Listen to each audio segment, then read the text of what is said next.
You know what the most dangerous thing in America is, right? Nigga with a library card.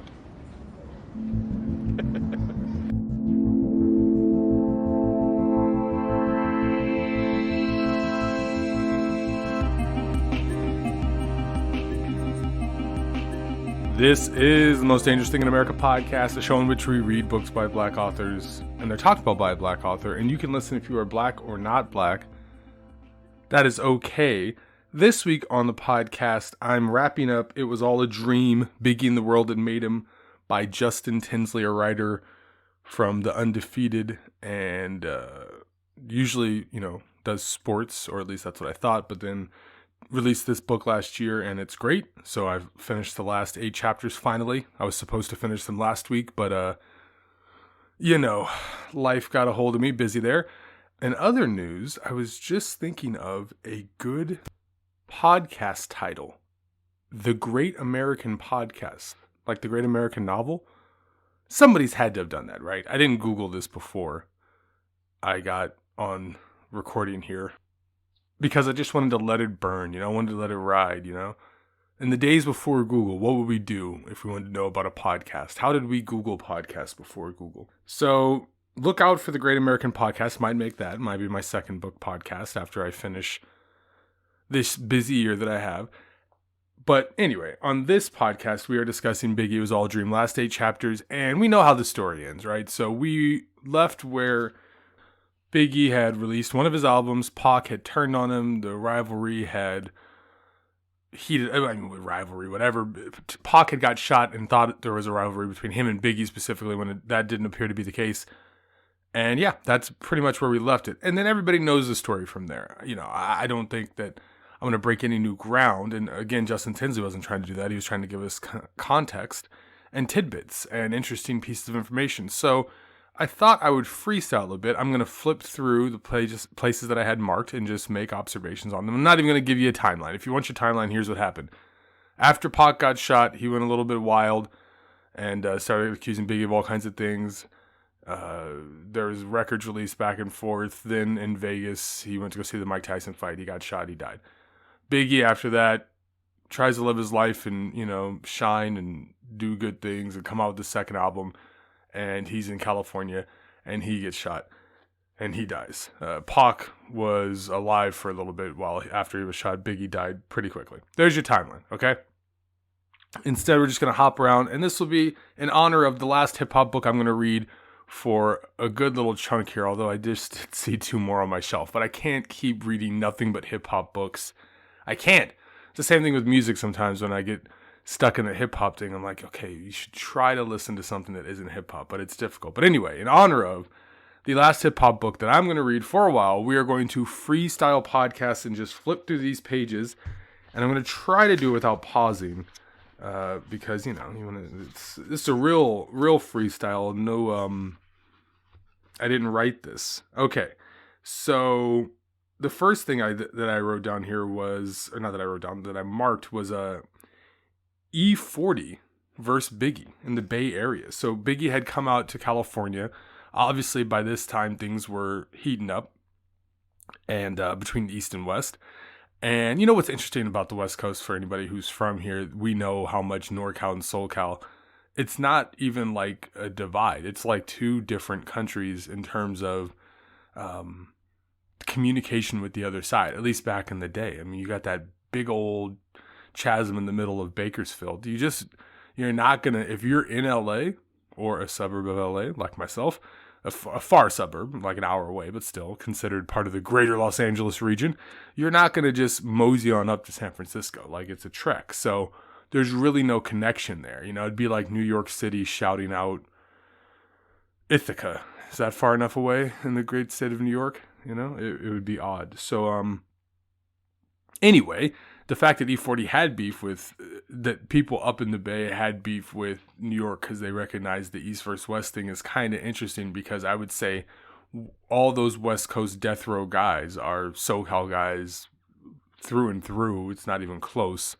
I don't think anybody's going north of, I was going to say Ventura, but I don't, that's too far north. So anyway, he was up there and he had a problem with some guys, and so they called E40. So anyway, here, let me just read the section. Moments later, Big was handed a phone with 40 on the other line. After a few minutes, Big handed the phone back, and just like that, it was a wrap. Everything was fine. The same guy who spoke to Big while pointing a gun at him even asked for an autograph once he was told by E40 to stand down. So, a couple of interesting things here. One, I mean, people were getting so serious about this East-West thing, which was not a media creation, but like not a real thing, right? It's not like crews from New York were flying out to Los Angeles and shooting up Los Angeles neighborhoods and vice versa. This wasn't a mafia, five families war, because they're not in close proximity to each other, It's like, oh, I'm mad at people in New York. I'm going to fly 4 hours and go shoot, It's like, that's too far away. You got people to beef with within your own state. So, that wasn't happening, but yet there was this very real tension spreading all the way up to the northern part of California, which isn't even part of the Death Row Records thing, right? And then they were so serious that they were going to hold up Biggie at gunpoint and were talked down by another E40, who, I love E40. If you've never seen the movie 3 Strikes, that's how I was introduced to E40. He's got a great part in there, actually. And then the hip hop thing, I didn't really hear his music until later when my friend was exposing me to Too Short, and then tell me when to go hit. So I 3 Strikes was my E40 thing. So anyway, I always thought that he was just because his music, he's pretty fun and whatever, that kind of thing. You don't get the super thuggy vibes from him. But if you can call a guy, if a guy can get called and stand down, a guy who's crazy enough to stick up a rapper just for, well, I say that now, it happens all the time, right? And as I'm saying it, as I'm working through, this is the freestyle. Now it happens all the time. Guys going into cities and they gotta check in.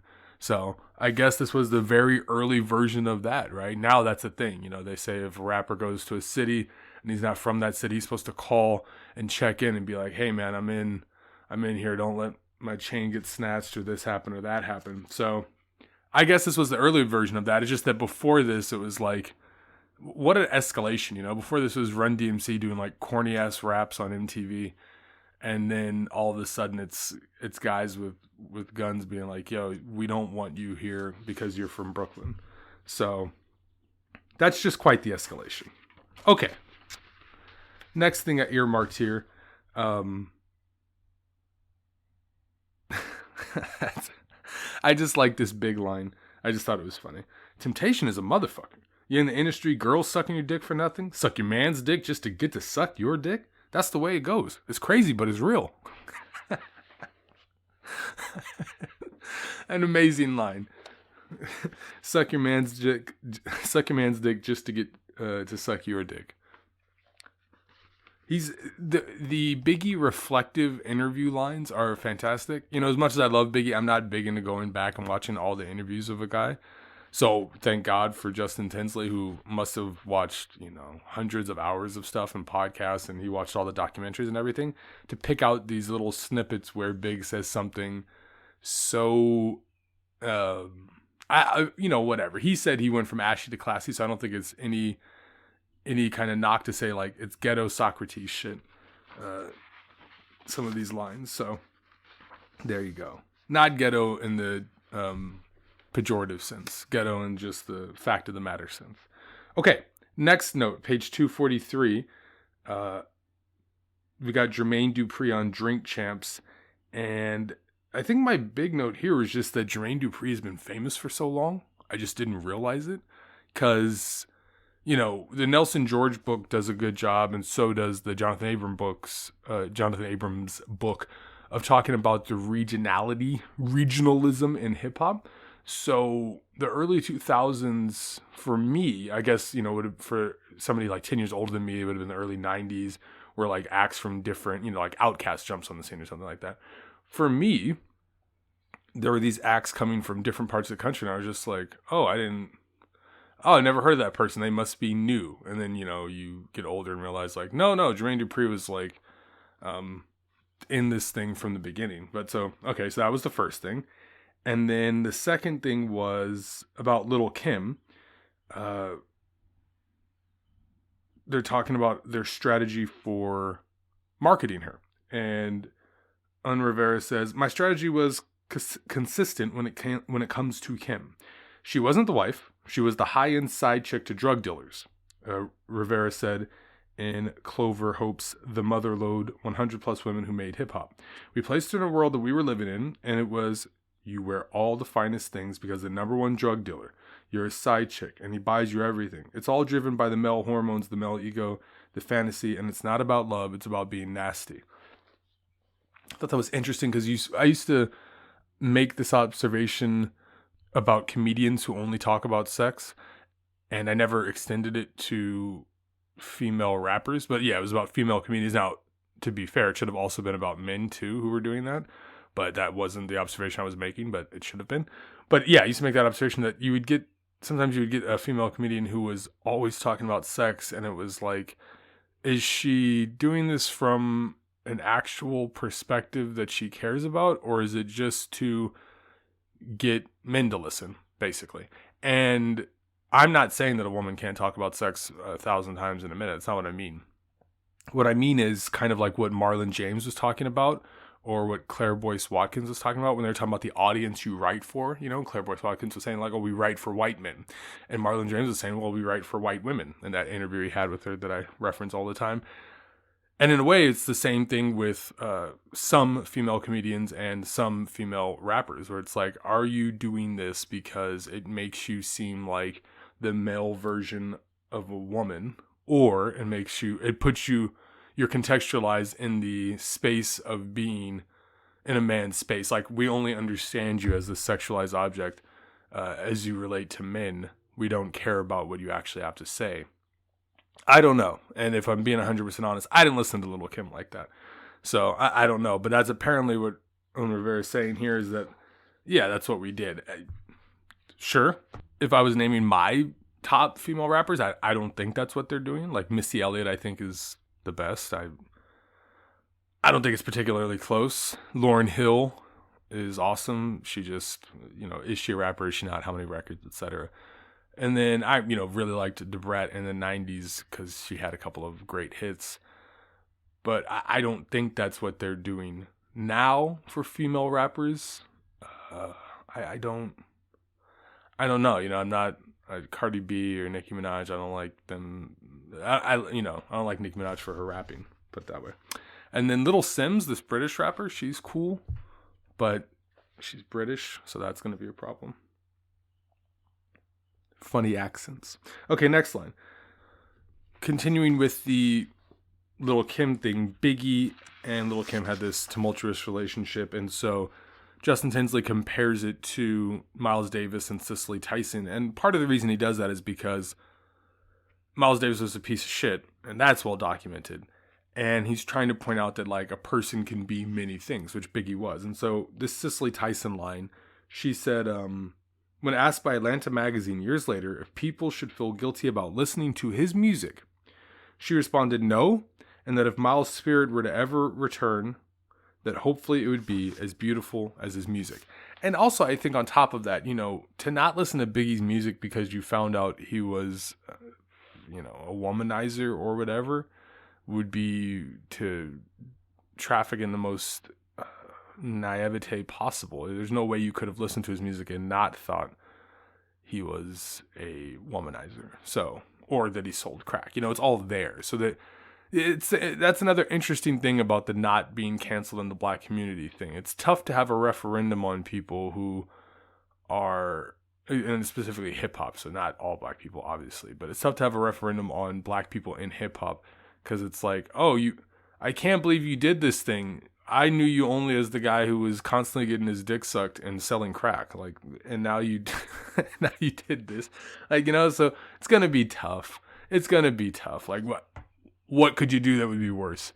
And that's not every rapper, obviously. That's not every rapper, but just saying, you're asking a thick-skinned people to be offended by stuff that I just don't know if some of us can be offended by. It doesn't make it right, which is what Justin Tinsley points out a lot in the book. I think he did a really good job of that. So let me just pause there and say, it's one of the best things he does in the book is present the fact that, like, yeah, this guy's flawed. We love him, And I'm saying we as any black person who loves him, right? If white people love him, or if you're black and you hate him, that's fine. You're not in this we. We love him, and we accept him for all his flaws, and that's it. And no one's saying he's perfect, but we're gonna continue to love Big, and that's all. And then if you're from Brooklyn, you're really gonna love him, which Mr. Tinsley gets to later. So later on, they're quoting a different person just to, put a bow on this little theme here that I'm doing. And it's Chio Hodari Coker, who says, I don't know a person in this business. Excuse me. No, this is Naima Cochran, not Chio Hodari Coker. That was the quote before. I don't know a person in this business, that's me included, in the 90s and their 20s who wasn't problematic because the culture was problematic. Again, I have to say, it's just like such drastically different things to be problematic, quote unquote problematic in your 20s, because that's everybody. It doesn't matter what business you're in, versus being a person who like used to sell drugs and then transition into being like a normal person. It's not the same thing. Like I did a lot of dumb stuff in my 20s, but like participating in activities that would have got me locked up for 20 years is not one of them. So it's not even, so I agree with the quote by Cochran, but what I mean is just that these are even larger, different scales, So like, I don't know, for me, Biggie in his 20s, yeah, not perfect, but, and that's completely separate from me not being perfect, because not that I had less of an excuse, but kind of, kind of. So, all right. So we're off of that now. We got it. Biggie's flawed and we love him still. And there you go. Okay. Next thing, page 250. This is just a funny anecdote, I guess, if you're of a certain disposition. It's funny to me, but it's not funny, I guess. Okay. Here we go. I'm just going to read it. On December 15th, 1995, 3 years to the day since The Chronic dropped, Death Row made another statement, this time reportedly violent. According to reports, Suge Knight, if he was a sailor, Suge Knight? We'll workshop it. According to reports, Suge Knight, Tupac, and several other Death Row affiliates cornered Mark Anthony Bell, a record promoter Combs had known since high school, at a Christmas party. They demanded he hand over the addresses of Combs and his mother and what he knew about Big Jake's killing in Atlanta. The story goes that it was either give that information over or get beaten up and forced to drink urine. He might have got a few punches, and he probably drunk about 20 shots of piss. You know what I mean? Knight would later say. Literally. I'm sorry, folks.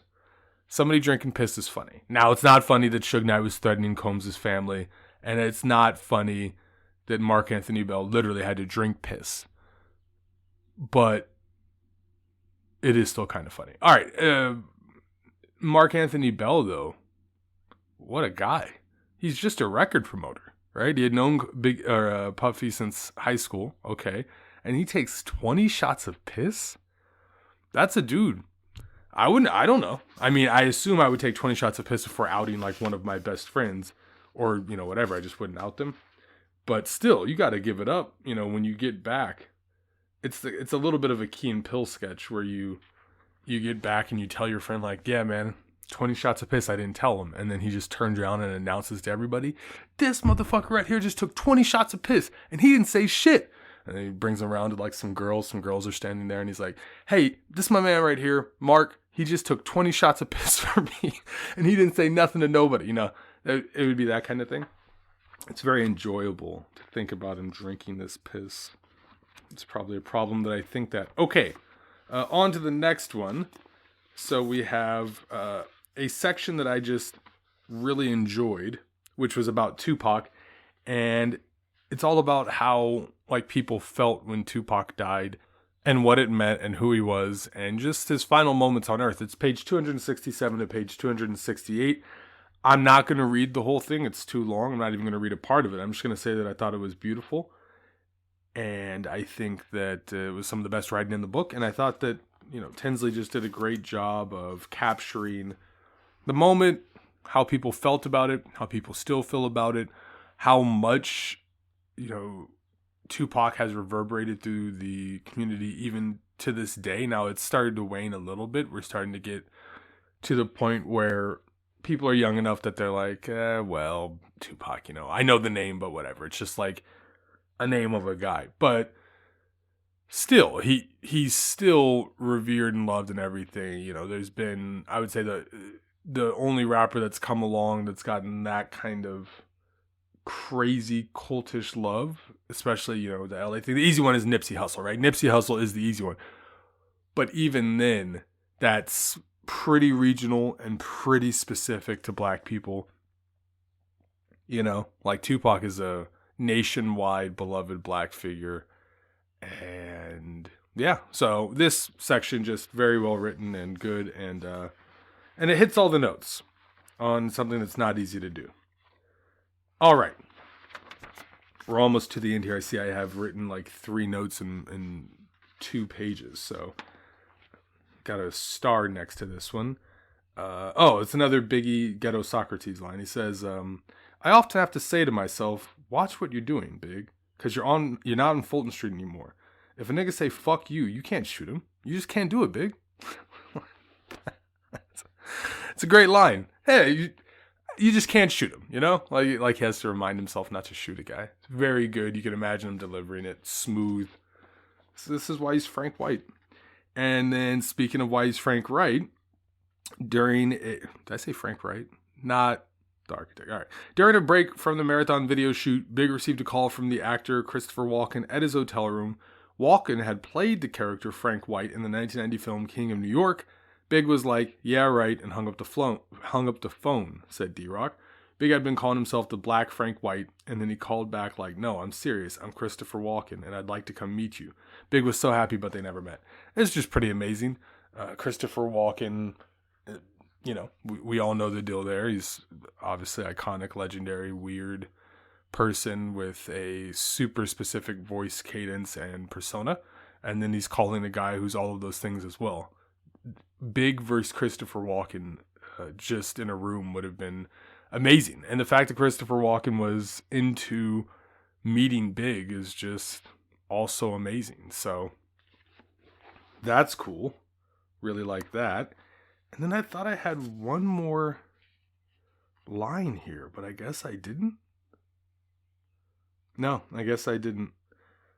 Oh, wait, you know what?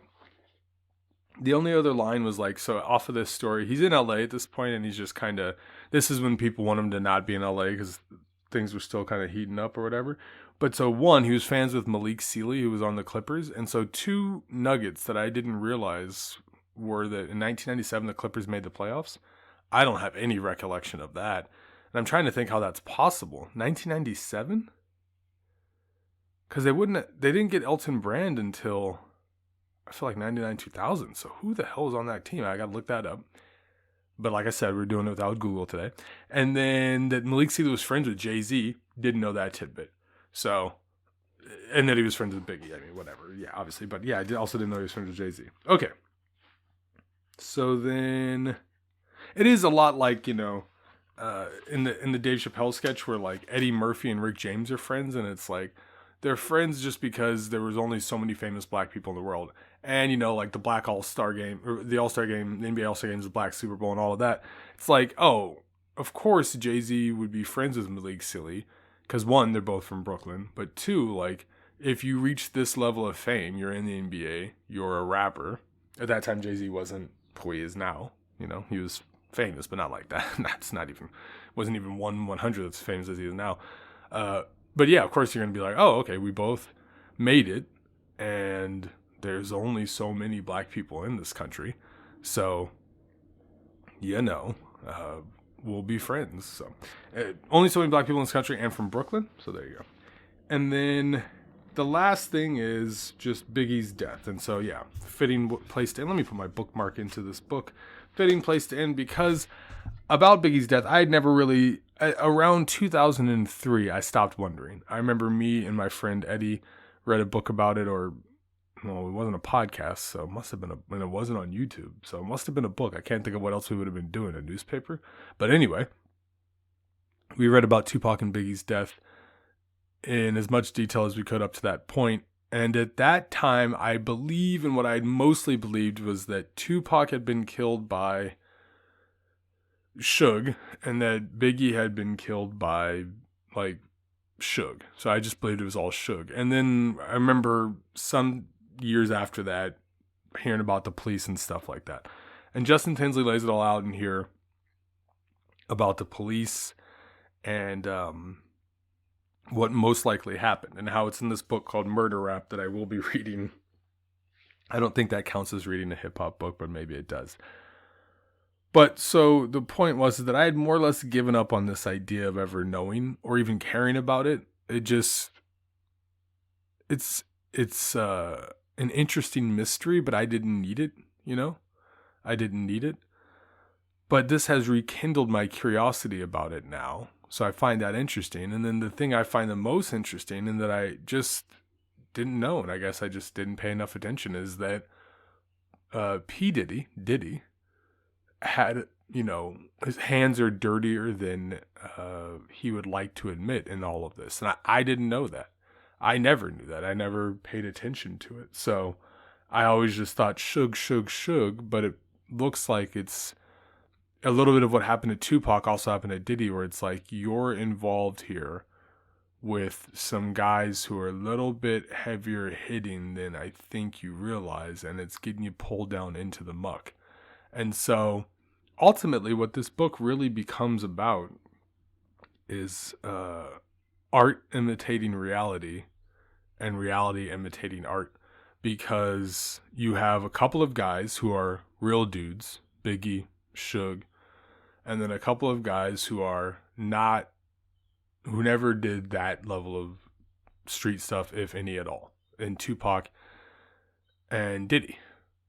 And then one of each of those guys gets taken out, and then the third guy also gets taken out. I mean, Sugar, he's alive, he's just in prison. And then the fourth guy is a billionaire. But anyway, just interesting that, for those two guys, Tupac and Diddy, it got a little bit too real for them. Diddy managed to escape unscathed, more or less. I was going to say more or less. More than unscathed. He's a billionaire. But Pac didn't, and then Biggie just got swept up in all of this stuff. And I thought that Tinsley pointed that out several times, and I think that was his intention, to point out that Biggie was trying to live. He wasn't interested in all of this East, West, banging, all of that stuff. He had lived that already. He was good on that. He was good on the street life. Suge, he had lived all that. He was not good on the street life. He wanted to bring the street life to the corporate world. Okay. And then Pac and Diddy were a little bit living the fantasy street life thing, and it just got too real. It got too real. But swept up in all of this was Biggie, and I think that the book portrays him like a victim in that context. In no way does it excuse Biggie for selling crack, womanizing, being misogynist, but it does victimize him at the end, because that's what he was. By the time he hits 24, he was getting his shit together. He certainly wasn't trying to do anything else illegal. He was making his mother proud. He was concentrated on his music, and he wasn't beefing with anybody. And then he just, couldn't do anything to stop the fate train, not the freight train, the fate train that was coming at him. And so it's very tragic. And so he's 24, gets shot, and he dies. And as the book points out, nobody knows how young 24 is until you hit 24. And I'm 37 now, and I'm like, oh, right, 24, that was nothing. You were just so young at 24. So it's crazy and sad. And then at the end of the book, Tinsley talks to CJ, Christopher Wallace's son, Big's son. Big and Christopher Wallace being two different people, as is pointed out in the book. And so we kind of get to see Biggie live on. That's our life after death moment, is CJ being there and carrying on something of his father's legacy, if not just his name, which is something. He's at least got to honor his name. So I thought that was beautifully done. And it was nice to leave us with CJ. At first I was wondering, like, why is he doing this? And then as I, thought about it, it was, well, this is why. This is the legacy. His son gets to live and not have to do any of the stuff he had to do. And that's not just because of Biggie. That's also because of Faith Evans and the man who raised CJ, because Biggie was dead. But yeah, so we get to see that legacy go on, and that's awesome, and that leaves the book on a high note. So overall, I wanted to read this book very badly. That can also like really backfire, but I had a great time with it. I didn't think I was going to learn all that much about Biggie, and yet I learned a bunch of stuff I didn't know. Some of it because I didn't want to know. I didn't want to dwell on one of my all-time favorite rappers dying. But some of it because like I couldn't know, or it was just too small, too granular, too detailed to be of knowledge to a your average hip hop fan. I don't know if I'm average. I listen to more hip hop than most, but you know what I mean. So anyway, fantastic book. Loved reading it. Great read. Well written. Good tidbits. Learn a lot about Biggie's life. You get some insight.